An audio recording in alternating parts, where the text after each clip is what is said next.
streets are really crowded. There's a lot of people who are really thin, really ill, really unhappy.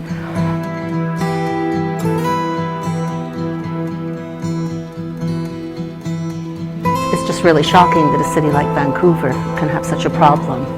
You know, a really decent society looks after everybody. You know, there's a warm, safe place for everybody to sleep.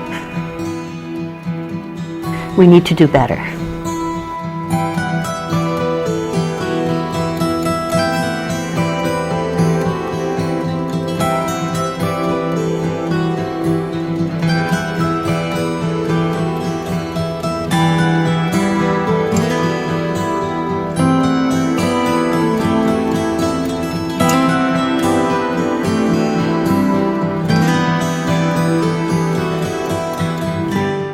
Atira Women's Resource Society is a women's anti-violence organization. We provide housing to women and children who have been affected by violence. We're one organization working in a large community, so we're one very small piece of a very big puzzle.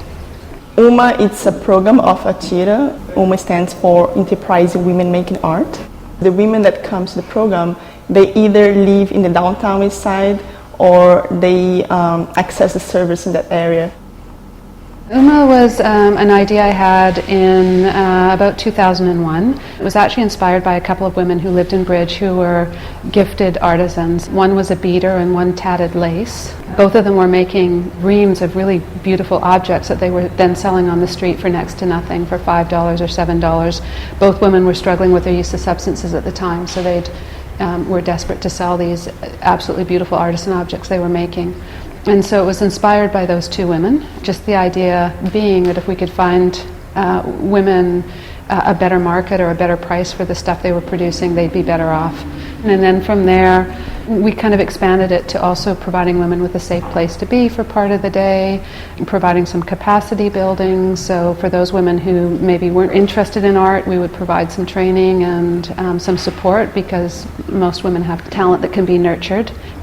The women are as diverse as the community is. So there are going to be some women who come into this program who are still actively struggling with substances, who may have mental health issues. There will be other women who, simply because they're poor, live in the downtown Eastside, because that's where most of the low-income housing is. So an incredibly diverse group of women with an incredibly diverse group of needs, are looking for different things to fill in their lives. So there is no one type of women.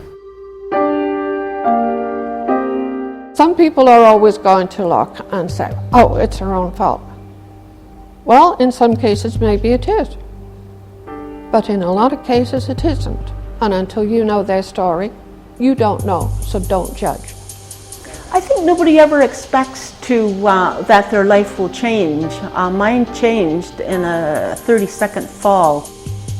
I had a good job. I was making a 6-figure income and fell downstairs. Now I'm on disability, living in the poorest postal code area in Canada. Women who are single parents often fall through the cracks. So we often end up in the same socioeconomic area, as well as in the same bracket as people who are drug addicts, alcoholics, etc. I'm on permanent disability. I've been on for about 1.5 years now, and some of it physical, some emotional, some mental. I had my own little desktop publishing business in the early 90s. I could do things, and now I'm in this situation. I'm not somebody that came from a deranged background. I came from a middle class background, and I think it scares people because, ooh, I could be the next one.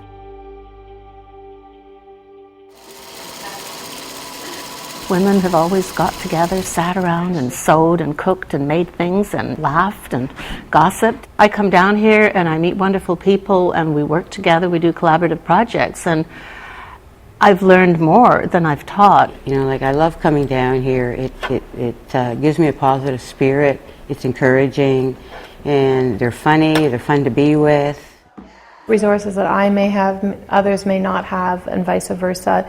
And we encourage each other of places to get deals on raw materials, or in encouraging each other to keep their incentive going. And having a sense of humor about things and the struggles is definitely important. Otherwise, working alone can be very isolating. We have very talented ladies here who are developing their own skills and gradually trying to work into developing a business. I make jewelry, design jewelry, assemble it. I don't look at it as a hobby. I look at it as a business, and it takes a while for a business to start generating cash flow. While I do generate some money now, I'm not really what you would call making money yet. So, but once I get to the limit where I can use it as a solid occupation, then I expect to be off a disability. The way our social network is at the moment, we're expected to survive on $900 a month, of which they say, well, $375 is for rent, and we're allowed to make legally just $500 a month. So between that, this will help me make that $500, and this will allow me, maybe my lipsticks run out. I can't afford lipstick or a decent haircut, or to take a friend out to lunch. We give them retail space. We give them exhibitions at art galleries, fairs. We get them help from, volunteers, training. We help them writing a business plan, and also and sometimes just talking to them, because some of them just need someone to talk to.